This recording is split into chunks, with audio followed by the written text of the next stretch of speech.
ఆదికాండం, నిర్గమకాండం, లేవియకాండం, సంఖ్యాకాండం, ద్విదశకాండం, యెహోషువ న్యాయాధిపతులు, రూతు, సమూయేలు, 2 సమూయేలు, మొదటి రాజులు, మొదటి దంతలో, 2 దంతలో, ఎజ్రా, నెహెమీయా, ఎస్తేరు, యోబు, గణం, కీర్తనలు, సామెతలు, ప్రసంగి, పరమగీతం, యెషయా, యెరెమీయా, ఎలాప, యెహెజ్కేలు, దానియేలు, ఏబూలి, ఆమోసు, బుద్ద, ఓనమీక, సమము, హబక్కూకు, జకర్యా, హగ్గై, మలాకి. యెహోవా నా బలమా, యథార్థమైనది నీ మార్గం, పరిపూర్ణమైనది నీ మార్గం. యెహోవా నా శత్రువులు నన్ను చుట్టినను, నరకపు పాశములరికట్టినను.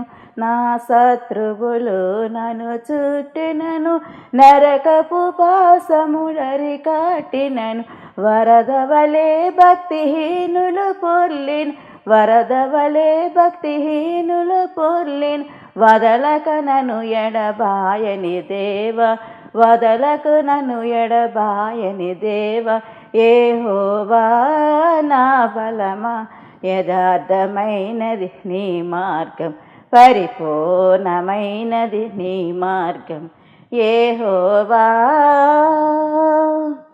మరణపు టురుబులు మరువక మరలేడు, ఉన్నత దుర్గమే రక్షణ శృంగమై. మరణపు టురుబులు మరువక మరలేడు, ఉన్నత దుర్గమే రక్షణ శృంగం. తన ఆలయములో నా మొరవి నేను, తన ఆలయములో నా మొరవి నేను. ఆదరణ ధరణి భయకంపముచే, ఆదరణ ధరణి భయకంపముచే. యెహోవా నా బలమా, యథార్థమైనది నీ మార్గం, పరిపూర్ణమైనది నీ మార్గం. అందరికీ మరణాత మహిమస్వరం కార్యక్రమంను వీక్షిస్తున్న దేవుని పిల్లలైన మీ అందరికీ ప్రభు నామములో శుభములు కలుగును గాక. ప్రతిరోజు ఇదే సమయమునకు ఈ కార్యక్రమమును వీక్షించి దైవాశీర్వాదములు పొందండి. ఇప్పుడు పాస్టర్ సామ్యూల్ సుందర్ రెడ్డి గారు దేవుని వాక్య వర్తమానమును అందిస్తారు. శ్రద్ధగా ఆలకించండి. దేవునికి స్తోత్రం. అందరికీ మరణాత. దేవుడు మనకు అనుగ్రహించిన ఈ ప్రాముఖ్యమైన సమయంలో దేవుని వాక్యాన్ని ధ్యానించుకుందాము. ముందుగా వాక్య భాగాన్ని చదువుకుందాము. నిర్గమకాండము 25వ అధ్యాయము 8వ వచనం చదువుకుందాం. నేను వారిలో నివసించున్నట్లు వారు నాకు పరిశుద్ధ స్థలమును నిర్మింపవలెను. దేవుడి వాక్యము ద్వారా మనతో మాట్లాడునుగాక. ఆమెన్. చిన్న ప్రార్థన చేసుకుందాము. మహాపరిశుద్ధుడా, మహాగణుడు, మహోన్నతుడా, నీ ఘనమైన నామానికి వందనాలు, స్తోత్రాలు, స్తుతులు చెల్లించుకొనుచు ఉన్నాము. ఈ ప్రాముఖ్యమైనటువంటి సమయంలో ప్రభువా, నీ మాటలు వినాలని నీ బిడ్డలు మేము కూడా వేచి ఉన్నాము. మాతో మాట్లాడండి ప్రభువా. నీ మాటలో శక్తి ఉన్నది, నీ మాటలో బలము ఉన్నది, నీ మాటలో ప్రభావం ఉన్నది. దేవా, నీకు స్తోత్రాలు.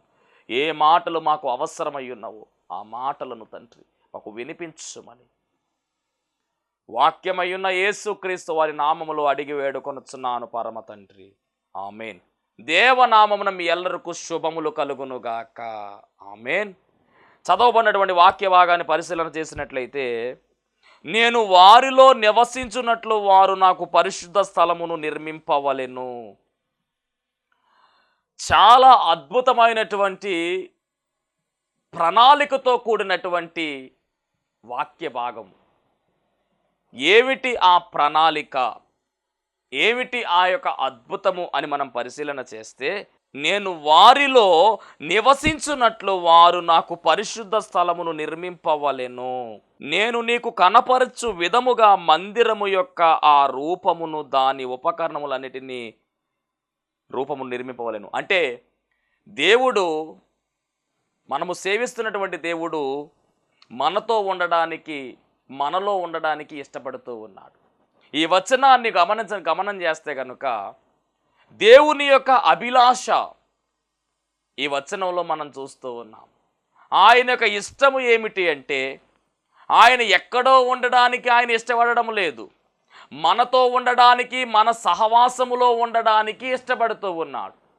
ఏదేను తోటలో ఆదాము అవ్వములను దేవుడు ఏర్పాటు చేసి వారితో సహవాసము చేసినట్టుగా పరిశుద్ధ గ్రంథమైన బైబిలు గ్రంథములో మనం చూస్తూ ఉన్నాం. మనతో సహవాసము చేసే దేవుడుగా ఆయన ఉన్నాడు. నరవతారిగా ఈ లోకానికి వచ్చి దాదాపుగా 33.5 సంవత్సరాలు జీవించాడు ఆయన మానవులతో, మానవుని వలె. 3.5 సంవత్సరాలు ప్రజల్లోనికి వెళ్ళి దేవుని సువార్తను ప్రకటించిన వాడుగా కనబడుతూ ఉన్నాడు. గమనించాలి, నేటి కాలములో పరిశుద్ధాత్మగా ఆయన మనలోనే ఉన్నాడు. యుగ యుగములో మనతోనే ఆయన ఉండడానికి ఇష్టపడుతూ ఉన్నాడు. దేవునికి మహిమ కలుగునుగాక. సదాకాలము నేను మీతోనే ఉంటానని వాగ్దానం చేసినటువంటి వాగ్దానం కూడా మన బైబిల్ గ్రంథంలో మనం చూసాము. ఆ వాగ్దానం మనం చూసినట్లయితే దేవుడు మానవులతో ఉండడానికి ఇష్టపడుతూ ఉన్నాడు. అంటే మనతో ఉండడానికి ఇష్టపడుతూ ఉన్నాడు, మనలో ఉండడానికి ఇష్టపడుతూ ఉన్నాడు. మరి ఆయన ఉండాలి అంటే ఖచ్చితంగా ఏముండాలి? పరిశుద్ధ స్థలం ఉండాలి.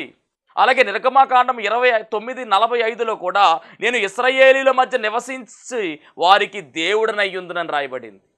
ఎంత అద్భుతమైనటువంటి మాట!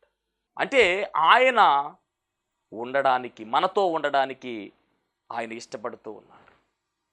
ఇప్పుడు ఆయనకు మనం ఏం చేయాలంటే చోటు ఇవ్వాల్సిన వారమై ఉన్నాము, స్థలం ఇవ్వాల్సిన వారమై ఉన్నాము. ఈరోజు మన అంశం ఏమిటంటే స్థలమియ్యుడి, ఆయనకు స్థలమియ్యుడి.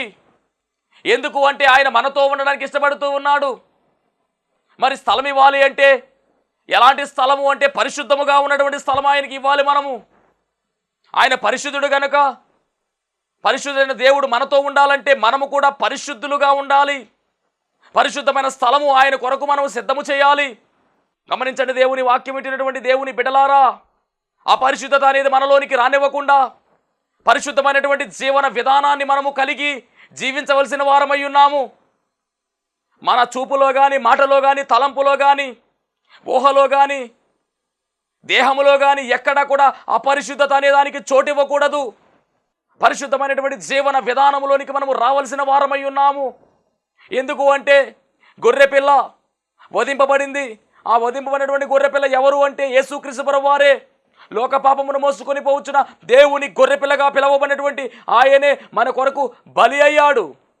అమూల్యమైన రక్తము, పరిశుద్ధమైన రక్తము, పవిత్రమైన రక్తము ఆయన మన కొరకు చిందించి ఆ రక్తములో మనల్ని కడిగేశాడు. ఒకప్పుడు మనం పాపులమే, కానీ ఎప్పుడైతే ఆయన రక్తములో కడగబడ్డామో అప్పుడు మనము పరిశుద్ధులుగా మార్చబడ్డాము. ఇప్పుడు పరిశుద్ధులుగా మార్చబడినటువంటి ఆయనకు మనము చోటు ఇవ్వాల్సిన వారమై ఉన్నాము. మన హృదయ గదిలో ఆయనకు చోటు ఇవ్వాలి, స్థలం ఇవ్వాలి. ఆయన మన హృదయంలో ఉండడానికి ఇష్టపడుతూ ఉన్నాడు, మన దేహంలో ఉండడానికి ఇష్టపడుతూ ఉన్నాడు. ఎందుకంటే మన దేహము దేవుని ఆలయమై ఉన్నది. ఈ ఆలయం ఎలా ఉండాలి అంటే పరిశుద్ధంగా ఉండాలి. ఈ ఆలయం ఎలా ఉండాలంటే పవిత్రంగా ఉండాలి. ఈ ఆలయం ఎలా ఉండాలంటే దేవునికి నిలయముగా మారిపోవాలి, దేవుని నివాసంగా మారిపోవాలి, స్తుతులకు ఆశ్రయ దుర్గముగా మారిపోవాలి ఈ యొక్క శరీరం. దేవునికి మహిమ కలుగును గాక. మరి స్థలం ఇస్తున్నాం ఆయనకు. గమనించండి, ఆయన పుట్టినటువంటి సమయంలో ఆయనకు స్థలము లేదని రాయబడింది. లూకాసు వార్త 2:7 చూసినట్లయితే తన తొలిచూలు కుమారుని కని పొత్తుకొడ్లతో చుట్టి సత్రములో వారికి స్థలము లేనందున ఆయనను పశువుల తొట్టిలో పరుండబెట్టాను. స్థలము లేదు. మనుష్య కుమారునికి స్థలము లేకుండా ఆయన పుట్టినప్పుడే ఆయనకి స్థలము లేదు. అక్కడ స్థలము లేని కారణంగా పశువుల తొట్టిలో పరుండబెట్టినట్టుగా దుర్వాసన కలిగి ఉన్నటువంటి ఆ యొక్క పశువుల పాకలో, పశువుల తొట్టెలో ఆయనను పరుండబెట్టినట్టుగా రాయబడింది. మరి ఎదిగిన తర్వాత స్థలం ఏమైనా ఉందా అంటే కనుక మత్తయి సువార్త 8:19-20 మనం గమనిస్తే ఒక శాస్త్రి వచ్చి అడుగుతూ ఉన్నాడు, బోధకుడా నీవు ఎక్కడికి వెళ్ళినను నీ వెంట వచ్చేదనని ఆయనతో చెప్పగా అందుకు యేసు, నక్కలకు బొరియలున్నాయి, ఆకాశ పక్షులకు నివాస స్థలములున్నాయి, కానీ మనుష్య కుమారుడు తల వాల్చుకోవడానికి స్థలము లేదు. స్థలము లేదు. పుట్టినప్పుడు స్థలము లేదు, పెరిగిన తరువాత సేవా పరిచర్యలో స్థలము లేదు. గమనించండి, ఆయనైతే మట్టికి మన కొరకు స్థలాన్ని సిద్ధపాటు చేయడానికి వెళుతూ ఉన్నాడు. యోహాను సువార్త 14:2 రాయబడిన మాట, నా తండ్రి ఇంట అనేక నివాసములు గలవు, మీకు స్థలము సిద్ధపరచ వెళ్ళుచున్నాను. మీరుండు స్థలములో నేనుండు స్థలములో మీరును ఉండులాగున మీ కొరకు స్థలము సిద్ధపరచ వెళ్ళుచున్నానని చెప్పినటువంటి ఆయనకు మనము స్థలం ఇవ్వలేకపోతూ ఉన్నాము. పరలోక రాజ్యంలో నీ కొరకు నా కొరకు స్థలాన్ని సిద్ధపాటు చేస్తూ మనతోనే ఉండాలి సదాకాలం అని ఇష్టపడుతున్నటువంటి ఆయనకు మరి మనము స్థలం ఇస్తున్నామా? ఈరోజు ఆయన కోరుకుంటూ ఉన్నాడు, స్థలాన్ని కోరుకుంటూ ఉన్నాడు. ఆయన నిన్నే కోరుకుంటున్నాడు. ఆయన నీలో ఉండాలని ఇష్టపడుతూ ఉన్నాడు. నిన్ను పరిశుద్ధ జనాంగంగా మార్చివేశాడు. నిన్ను పరిశుద్ధమైనటువంటి వాడిగా, పరిశుద్ధమైన దానిగా మార్చివేశాడు. పవిత్రమైనటువంటి దానిగా మార్చివేసి నీ హృదయమైనటువంటి ఆ యొక్క గదిలో ఆయన ఉండడానికి ఇష్టపడుతూ ఉండగా మరి నువ్వు చోటిస్తున్నావా? నీవు కూడా సత్రం వలె స్థలము లేదని చెప్తున్నావా? గమనించాలి. వాక్యం ఏంటంటే దేవుని పిల్లలారా, ఆయనను మనం మనలో ఉంచుకోవాలి. ఆయన మనలో ఉండాలి. మనము ఆయనతో నిండి ఉండాలి. అప్పుడే పరలోక రాజ్య భాగ్యం మనకు లభిస్తుంది. ఎక్కడ కూడా పాపమునకు మనం చోటివ్వమేక. ఎందుకంటే మన హృదయ గదిలో ఆయన ఉంటే చాలు, వాక్యమైన యేసు మనలో ఉంటే చాలు. పాపం అనేది మనలోనికి రాదు, సాతానికి ఇక చోటు లేదు ఇక. కానీ నేటి కాలంలో మన హృదయము దేనితో నింపబడి ఉంది? వాక్యం ఇంటిని యవ్వనస్తులారా జాగ్రత్త, మీ హృదయము దేవునితో నింపబడి ఉందా? లేదా సాతానుకు నిలయమిస్తున్నారా? సాతానుకు చోటిస్తున్నారా? జాగ్రత్త. ఆయనకు స్థలం ఇస్తే ఆశీర్వాదమే ఆశీర్వాదము. ఆయనకు స్థలం ఇస్తే మన జీవితము మార్చబడుతుంది. ఆయనకు స్థలం ఇస్తే మన జీవితంలో అద్భుతాలు జరుగుతాయి. ఆయనకు స్థలం ఇస్తే మన జీవితంలో ఆశ్చర్య కార్యాలు జరుగుతాయి. దీనికి ఉదాహరణగా మనం పరిశీలన చేస్తే బైబిల్ గ్రంథములో మత్తయి సువార్త 9వ అధ్యాయము 24వ వచనములో స్వయముగా యేసుక్రీస్తు ప్రభువారు శరీరధారిగా ఉన్నప్పుడు ఒక అద్భుతం జరిగేటటువంటి సమయములో ఆయన అంటున్నటువంటి మాట, మత్తయి సువార్త 9వ అధ్యాయము 24వ వచనములో యేసు ప్రభువే అడుగుతున్నటువంటి మాట, స్థలమీయుడి, ఈ చిన్నది నిద్రించుచున్నదే గాని చనిపోలేదని వారితో చెప్పగా వారాయనను అపహసించిరి. స్థలమీయుడి. ఏమిటి చరిత్ర? ఏమిటి ఈ వృత్తాంతం అని గమనిస్తే పరిశుద్ధ గ్రంథములో అద్భుతాల్లో చాలా ప్రత్యేకత కలిగినటువంటి అద్భుతములో అద్భుతము జరిగింది. అద్భుతము జరిగింది. 2 అద్భుతాలు ఒకదానికొకటి ముడిపడి ఉన్నటువంటి అద్భుతాలండి ఇవి. కొన్ని లక్షణాలు కలిగి ఉన్నటువంటి అద్భుతాలు, సాదృశ్యాలు ఉన్నటువంటి అద్భుతాలు ఈ 2 కూడా. ఇప్పుడు మనం మాట్లాడుకున్న అద్భుతాలు. ఇక్కడ స్థలమీయుడి అని యేసుక్రీస్తు ప్రభువు వారు అంటున్నారు. ఈ అద్భుతము యొక్క నేపథ్యం ఏమిటి? ఒక అధికారి బైబిల్ గ్రంథంలో మనకు కనబడుతూ ఉన్నాడు. చాలామంది అధికారులు ఉన్నారు, కానీ ఈ అధికారి యొక్క స్థాయి వేరు. సన్హెద్రిన్ సభలో ఒక సభ్యుడిన, మందిరంలో ఒక బాధ్యత కలిగినటువంటి వ్యక్తి, ఒక పెద్ద. అలాంటి అధికారి, ఇతనికి ఒకే ఒక కూతురు. ఈ అధికారి పేరు ఏమిటి అంటే యాయీరు. వెలిగించువాడు లేదా మేలుకొలుపువాడని అర్థము కలిగినటువంటి నామధేయమే యాయీరు. ఒకటి వెలిగించువాడైతే 2 మేలుకొలుపువాడు. ఏం మేలుకొలుపుతున్నాడు ఈరోజు మనకు ఈ యాయీరు అంటే? అధికారి అయి ఉన్నాడు, డబ్బు ఉంది, సంపద ఉంది, పేరు ఉంది, హోదా ఉంది, అన్నీ ఉన్నాయి, లోటేమీ లేదు. ఈ అధికారికి 12 సంవత్సరాలు వయస్సు కలిగినటువంటి యవన ప్రాయములో ఉన్న ఒక కుమార్తె ఉంది. అద్భుతముగా వీరి జీవితము సాగుతూ ఉంది. సడన్గా ఒకరోజు ఈ కుమార్తెకు ఒక రోగం వచ్చింది, ఒక సమస్య వచ్చింది. ఆ సమస్య ఏమిటి అంటే ఇక ఆ కుమార్తె బ్రతకదు, కుమార్తె చావడానికి సిద్ధముగా ఉంది. భయంకరమైనటువంటి వ్యాధి ఆమెను తాకింది. ఆమె వయసు ఎంత అంటే 12 సంవత్సరాలు. యవన ప్రాయములో ఉన్నటువంటి కుమార్తె, ఒక్కగానొక కుమార్తె. ఆయనకు చూస్తే డబ్బు ఉంది, సంపద ఉంది, పేరు ఉంది, హోదా ఉంది, ఎక్కడికైనా తీసుకెళ్ళి వైద్యం చేయించగల శక్తి ఉంది. ఒక అధికారిగా ఉన్నాడు. ఒక రకంగా చెప్పాలంటే ఆసుపత్రులన్నీ తిప్పేశాడు. తెలిసిన వైద్యం అంతా కూడా చేయించాడు. వైద్యులు చెప్పినటువంటి మాట ఏమిటి అంటే ఇక నీ కుమార్తె బ్రతకదు, చావడానికి సిద్ధంగా ఉంది, తీసుకుని వెళ్ళిపోడు. అన్ని ప్రయత్నాలు అయిపోయిన తర్వాత ఎవరో చెప్పారు. ఏమని తెలుసా? యేసుక్రీస్తు ప్రభువారు ఎలాంటి వారినైనా బాగు చేస్తున్నాడు. కాబట్టి నీ కుమార్తె విషయమై ఆయన కలిస్తే కార్యం జరుగుతుంది అని చెబితే, ఈ యాయిరులో ఉన్నటువంటి లక్షణం ఏమిటంటే, ఒక అధికారి అయి ఉండి కొంతమందిని పంపించి తీసుకుని రావచ్చు, యేసుక్రీస్తు ప్రభువు అని అడగొచ్చు. కానీ ఈయనకు వచ్చినటువంటి గొప్ప ఆలోచన ఏమిటి అంటే, వివేచన శక్తి ఏమిటి, గ్రహించుకున్న విషయం ఏమిటంటే, నాకున్నటువంటి డబ్బు నా కుమార్తెను బ్రతికించలేకపోయింది, నాకున్నటువంటి పదవి నా కుమార్తెను కాపాడలేకపోయింది, నాకున్నటువంటి హోదా, అధికారము ఏది కూడా నా కుమార్తెను బ్రతికించడానికి వీలు పడట్లా.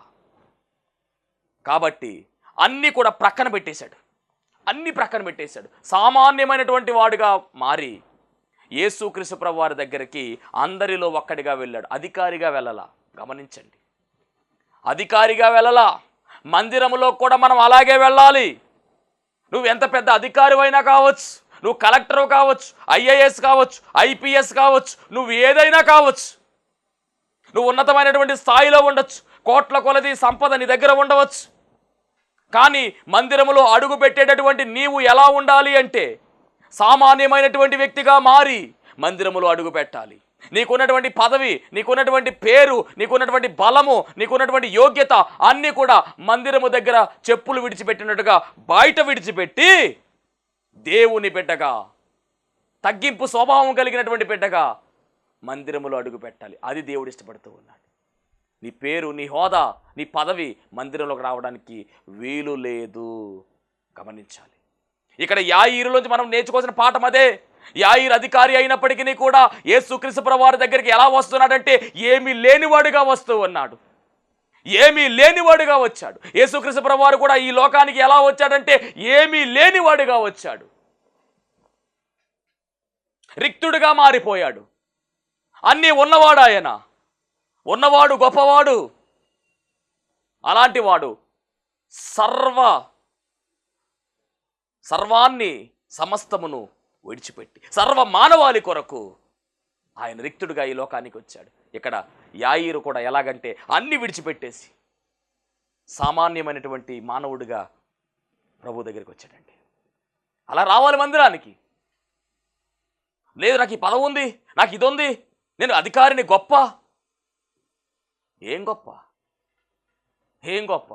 దేవునికి స్తోత్రం. నువ్వు తగ్గించుకుంటే హెచ్చింపబడతావు, హెచ్చించుకుంటే తగ్గించబడతావు, అంతే. ఏమాత్రం ఈ ఫార్ములా ఎక్కడికి వెళ్ళినా మారతావు. నువ్వు అధికారం కావచ్చు, నీకు ఏదైనా పదవి ఉండొచ్చు, నువ్వు ఉద్యోగం కావచ్చు, ఇంకోటైనా కావచ్చు. దేవుడు ఆశీర్వదించి సాక్ష్యం చెప్ప తప్పేమీ లేదు. కానీ నేను అధికారిని, నాకు ఇది, నాకు అది, నేను ఉద్యోగిని అనేటటువంటి హెచ్చింపు స్థాయి మందిరంలో పనిచేయదు. దేవునికి మహిమ కలుగునుగాక. తగ్గించుకోవాలి. యేసుక్రీస్తు ప్రభువు వారు తగ్గించుకుని శిష్యుల పాదాలను కడిగినటువంటి వ్యక్తిగా మనకు కనబడుతూ ఉన్నాడు. ఆయన చెప్పిన మాట అదే కదా. యాయీరు కూడా వచ్చి డైరెక్ట్గా వచ్చి యేసుక్రీస్తు ప్రభువు వారి యొక్క పాదాల మీద పడిపోయాడు. పడిపోయి ప్రార్థన చేస్తున్నాడు, బతిమాలు కొట్టున్నాడు. అయ్యా, నాకు ఒకే ఒక కుమార్తె ఉందయ్యా, చావడానికి సిద్ధంగా ఉంది, నువ్వు అర్జెంటుగా మా ఇంటికి వచ్చి ఆ కుమార్తె మీద నీ చేతులు ఉంచాలి అని ఓపెన్గా అడిగాడండి. నేను అధికారిని, నేను ఆయన కాలు పట్టుకోవడం ఏంటి, నేనే ఆడవడం ఏంటి, నేను బతిమాలడం ఏంటి అని అనుకుని ఉంటే యాయీరు కుమార్తె ఇక యాయీరుకు దక్కదు. దేవునికి స్తోత్రం.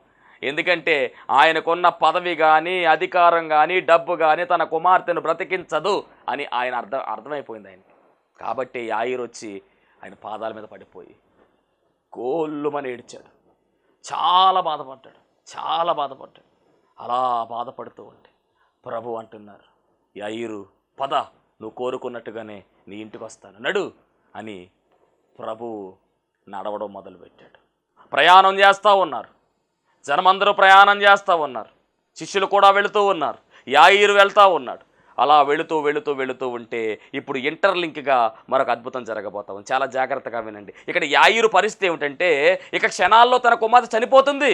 అర్జెంటుగా ఈయన అక్కడికి వెళ్ళిపోవాలి, అర్జెంటుగా తన కుమార్తె దగ్గరికి వెళ్ళాలి, ఇంటికి తీసుకువెళ్ళాలి. ఈలోపు సడన్గా ఒక ఆమె చరిత్ర ఏమిటంటే, ఇక్కడ 12 సంవత్సరాల వయస్సు కలిగినటువంటి కుమార్తె ఈమె అయితే, యాయీరు కుమార్తె అయితే, ఇక్కడ ఇంకో ఆవిడ ఎవరంటే 12 సంవత్సరాల నుంచి రక్తస్రావం అనే రోగంతో బాధపడుతున్న ఒక రోగి. ఈమె చరిత్ర అనేకమైనటువంటి విధాలుగా వైద్యము చేయించుకుని ఎంతోమంది డాక్టర్ల దగ్గరికి వెళ్ళి ఎన్నో మందులు వాడని మందు లేదు, వెళ్ళని ఆసుపత్రి లేదు. 12 సంవత్సరాల నుంచి రక్తస్రావం అనే రోగంతో బాధపడి బక్క చిక్కుకుపోయి ఇక చచ్చిపోదామనుకునేటటువంటి స్థితిలోనికి వెళ్ళిపోయిందంట ఈ 12 సంవత్సరాల రక్తస్రావము అనే రోగంతో బాధపడుతున్న ఆమె. పేరు రాయలేదు, ఊరు రాయలేదు, కానీ రాశారు ఏంటంటే తెలుసా, రక్తస్రావం అనే రోగము, దాని వయస్సు ఎంత అంటే 12 సంవత్సరాలు. ఆమె వయసు రాయిలా, రోగం వయసు రాయబడింది. గమనించండి, ఇక్కడ ఈ యవనసురాలి గురించి కూడా ఆమె పేరు రాయిలా, తండ్రి గారి పేరు యాయిర్ అని రాశారు, ఆమె వయస్సు రాయబడింది 12 సంవత్సరాలు. ఇక్కడ రోగం వయసు చెప్పబడింది ఈమె విషయంలో, రక్తస్రావం అనేటువంటి రోగంతో బాధపడుతున్న ఆమె విషయంలో. ఈమె ఏం చేసిందంటే మొత్తం మీద ఈమెకు కూడా ఎవరో చెప్పారు యేసుక్రీస్తు ప్రభు వారి గురించి. విన్న వెంటనే విశ్వాసం కలిగింది. అవును, వాక్యం వింటే మనకు ఏం కలుగుతుందంటే వినడం వల్ల విశ్వాసము కలుగుతుంది. విశ్వాసంతో వచ్చిందండి. ప్రభు దగ్గరికి వెళ్ళి యాయిరు వలె కాళ్ళ మీద పడి బ్రతిమాలుకోలా, మనస్సులో ప్రార్థన చేసుకుంది. ఏమనంటే ఆయన దూరంగా ఉండగానే నేను వెళ్ళి ఆయన వస్త్రపు చెంగు ముట్టుకున్న వెంటనే నాలో ఉన్నటువంటి రోగం పోతుంది, నేను బాగుపడిపోతానని ఒక నిర్ణయం తీసుకుంది. ఎవరికి తెలియదు నిర్ణయం, ఎవరికి తెలియదు ప్రార్థన, కేవలము ప్రార్థన విని సమాధానం ఇచ్చేటటువంటి దేవునికి మాత్రమే తెలుసు. నువ్వు నిజముగా మొర్రపెట్టి నీ సమీపంగా ఆయన ఉన్నాడు. ఈమె మొర్రపెట్టింది, మనసులో అనుకుంటూ ఉంది, నేను వెళతాను, ఆయన వస్త్రపు చెంగు మాత్రమే ముట్టుకుంటాను, ఆయనకు నా రోగం గురించి చెప్పను, నా వ్యాధి గురించి చెప్పను, నా బాధ గురించి చెప్పను, నా సమస్య గురించి చెప్పను, నేను వెళతాను, ముట్టుకుంటాను, బాగుపడిపోతాను. ఇది తీర్మానం అంటే, ఇది విశ్వాసం అంటే. వెళ్ళిపోయింది, తీర్మానం చేసుకున్న ప్రకారమే విశ్వాసం కలిగినటువంటి ఈమె వెళ్ళి వస్త్రపు చెంగు ముట్టుకుంది. అంత జనం ఉన్నా కానీ ముట్టుకున్న వెంటనే ప్రభావం వెడలింది యేసుక్రీస్తు ప్రభు వారిలోంచి. వెంటనే ఆమె బాగుపడిపోయింది, ఆమె రక్తధార ఆగిపోయింది, అద్భుతం జరిగింది. ఈలోపు ఏం జరుగుతుందంటే అక్కడ ఉన్నటువంటి వారందరూ కూడా ఏంటిది అంటూ ఉన్నారు. ఆ ప్రభు అంటున్నారు కదా, ప్రభు చెప్తున్నటువంటి మాట, ఎవరు నన్ను తాకారు, ఎవరు తాకారని అడుగుతా ఉంటే అప్పుడు ఈమె ముందుకు వచ్చి, నేనే తాకానయ్యా, నా సమస్య ఇదయ్యా, నా రోగం పోయిందయ్యా, అమ్మ నీ విశ్వాసమే నేను స్వస్థపరిచింది, ధైర్యముగా వెళ్ళు అంటే వెళ్ళిపోయింది. ఈ అద్భుతము ఎవరు చూచారంటే యాయిరు చూచాడు. యాయిరు చూచి, అయ్యి బాబాయ్ 12 సంవత్సరాల నుంచి రక్తస్రావం రోగంతో బాధపడుతున్నామే, బాగుపడిపోయింది, వస్త్రపు చెంగు ముట్టుకుంటేనే బాగుపడిపోయింది, ఏవి ప్రభువుని అడగకుండానే పని అయిపోయింది. నేనైతే ప్రభువుని అడిగాను. ఇప్పుడు ఈ 12 సంవత్సరాల రక్తస్రావం అనే రోగంతో బాగుపడినటువంటి ఆమె బాగుపడిపోయింది. మరి 12 ఏండ్ల నా కుమార్తె ఖచ్చితంగా బాగైపోద్దని చెప్పేసి ఒక నమ్మకం కుదిరింది. అలా కుదిరింది అంతే. కుదిరిన వెంటనే ప్రయాణం సాగుతూ ఉంది. ఈలోపు యాయిరు ఇంటి నుంచి ఒక వ్యక్తి పరిగెత్తుకుంటా వచ్చి, యాయిరు నీ కుమార్తె చచ్చిపోయింది, బోధకుడిని ఇంక పంపించే, మనం నీ కుమార్తె సమాధి చేయాలి అని చెప్తే అప్పుడు యాయిరు మనస్సు ఎలా ఉండుంటుంది, యాయిరు పరిస్థితి ఎలా ఉండుంటుందో గమనించండి. అయ్యో నా కుమార్తె చచ్చిపోయిందంట, తొందరగా వెళ్ళుంటే బతుకుతుందేమో అనే ఆలోచన యాయిరుకు వచ్చిందా? కానీ ప్రభు అంటున్నారు కదా, యాయిరు ఏమీ పట్టించుకోవద్దు, నమ్మిక మాత్రం ఉంచు అన్నాడు. ఒక పక్కన అద్భుతం చూశాడు కదా, నమ్మిక మాత్రం ఉంచు అంటే యాయిరు నమ్మిక మాత్రం ఉంచు. ఇంటికి వెళ్ళిపోయారండి. ఇంటికి వెళ్తే చావిళ్ళు కదా, అందరూ ఏడుస్తూ ఉంటే ఈలో ప్రభు అంటున్నారు, స్థలమియుడి అనగానే వాళ్ళందరూ అంటున్నారు కదా, స్థలమియ్య అంటున్నారు ఏంటని చెప్పి చూస్తుంటే ఆ కుమార్తె చావలేదు, నిద్రించుచున్నది అని చెప్తే వాళ్ళందరూ కూడా అపహాసం చేశారంట, యాలకోలం ఆడారంట. అయినప్పటికీ ప్రభు లోపలికి వెళ్ళాడు. మొత్తం మీద ఆ చిన్నదాన్ని చేయి పట్టుకుని తలి తాకుమి, ఓ చిన్నదాన్న లెమ్ము అనగానే ఆ కుమార్తె లేచి కూర్చుంది. స్థలము ఇచ్చారు. స్థలము ఇవ్వడం వల్ల, ప్రభువుకి చోటు ఇవ్వడం వల్ల చచ్చిపోయినటువంటి ఆ కుమార్తె బ్రతికించబడింది.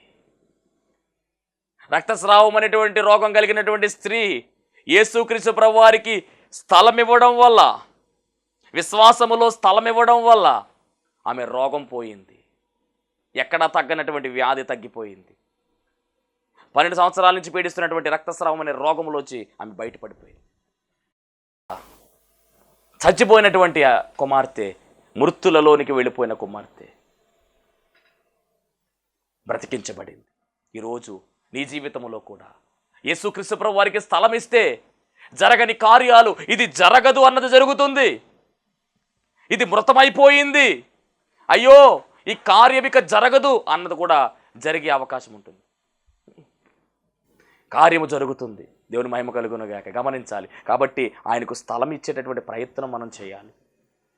నేటి కాలంలో ప్రార్థన చేయడం మాత్రమే కాదండి, ఆయనకు మనము సమయం ఇచ్చి స్థలం ఇవ్వాలి. ఇస్తే ఆయనకు అప్పగిస్తే ఆయన చూసుకుంటాడు.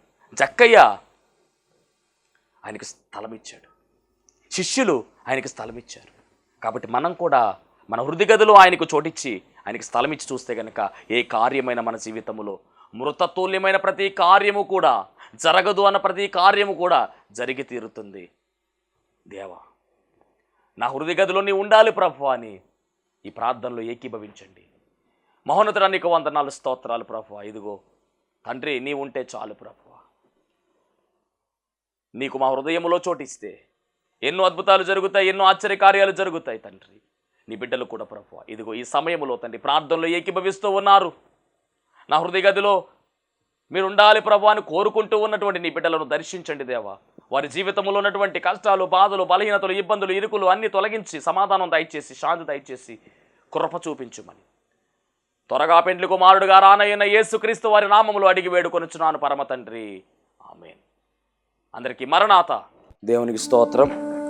అందరికీ వందన మరణ తెలియజేస్తున్నాను. మరణాత మహిమస్వరం అనే ఆధ్యాత్మిక కార్యక్రమాన్ని వీక్షిస్తున్న మీ అందరికీ కూడా మరి ఒక పర్యాయము ప్రభు పేర వందన మరణ తెలియజేస్తూ ఉన్నాను. మరి ఈ కార్యక్రమము ఎంతో ఆశీర్వాదంగా ఉందని, ఈ కార్యక్రమం ద్వారా ఎన్నో మేళ్లు పొందుకున్నామని మరి మీరు అందరూ కూడా ఫోన్ కాల్ చేస్తూ ఉన్నారు. చాలా సంతోషము. ఎన్నో అద్భుత ఆశ్చర్యకార్యాలు దేవాదేవుడు ఈ కార్యక్రమం ద్వారా జరిగిస్తూ ఉన్నారు. దేవుని నామమునికి మహిమ కలుగునుగాక. మరి మీరు చూస్తున్నటువంటి ఈ యొక్క షెడ్ గురించి గతంలో మీకు చెప్పడం జరిగింది. యజమానుడు మరి దీన్ని బేరం పెట్టారని చెప్పేసి, దీన్ని తీసుకుంటే ఇక్కడ ఆరాధన జరుగుతుంది, లేకపోతే మనం బయటికి వెళ్ళాలనేటువంటి పరిస్థితిని మీకు చెప్పినందుకు చాలామంది మరి సహకరించారు. కొంతమంది మరి అమౌంట్ పంపించడం జరిగింది, అలాగే ప్రార్థన చేయడం జరిగింది. దేవుని మహాకృపను బట్టి పంపించినటువంటి అమౌంట్, కొంత అమౌంట్ మరి యజమానుడికి కట్టడం జరిగింది. ఇంకా చాలా అమౌంట్ మనము వారికి ఇవ్వాల్సి ఉంది. కనుక మరి ఈ కార్యక్రమాన్ని వీక్షిస్తున్నటువంటి మీకు ఎవరికైనా కనుక ప్రేరేపణ కలిగినట్లయితే కనుక మరి మీ వంతు సహకారాన్ని అందించండి. ఈ దేని సేవకునికి మీ యొక్క సహకారం అందించి ఈ సేవను మరి ముందుకు వెళ్ళేలాగా సహకరించవలసిందిగా ప్రభు పేరు తెలియజేస్తూ ఉన్నాను. మీకు ఎవరికైనా కనుక మరి ప్రేరేపణ కలిగినట్లయితే కనుక స్క్రీన్ మీద కనపడుతున్నటువంటి ఆ నెంబర్కి ఫోన్పే చేయండి, లేదా ఫోన్ చేసినట్లయితే కనుక నేనే స్వయంగా మాట్లాడతాను. మీ సహకారాన్ని అందించండి. ప్రభు పనిలో మీరు కూడా పాలి భాగస్తులు కావాల్సిందిగా ప్రభు పేరు తెలియజేస్తున్నాను. అందరికీ మరణాత.